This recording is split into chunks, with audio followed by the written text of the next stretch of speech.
விருப்பப்பட்டு தரமாட்டார்கள்.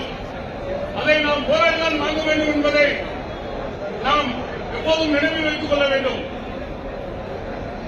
இந்த போராட்டம் என்பது வாக்கு சங்கத்திற்கு நிலையான கிளைகள் நமக்கு வேண்டும்.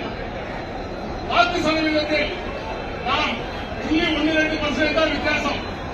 107 வாக்குகள் வித்தியாசம். அதுவும் தபால் ஓட்டில். தபால் ஓட்டு என்ன எப்படி போட்டார்கள் என்பது உலகத்திற்கு வெளிச்சம். தபால் ஓட்டை ஒவ்வொரு அலுவலகத்திலும் வாங்கி அந்த ரவுடி கூட்டம் தான் அந்த ஓட்டை போட்டார்கள். அதனாலதான் அந்த 107 ஓட்டு எக்ஸ்ட்ரா வந்தது. இல்லை என்றால் வாக்குச்சீட்டு எண்ணப்படி நாம் தான் ஜெயித்திருந்தோம். ஆனால் அவர்களுக்கு 170 கிளைகளும் நமக்கு 20 கிளைகளும் கொடுக்கும் இந்த நிர்வாகத்திற்கு முதுகலும் இல்லை என்பதுதான் உறுதிப்படுகிறது. முதுகலும் இல்லாத இந்த நிர்வாகத்தை கண்டித்துதான் இந்த ஆர்ப்பாட்டம்.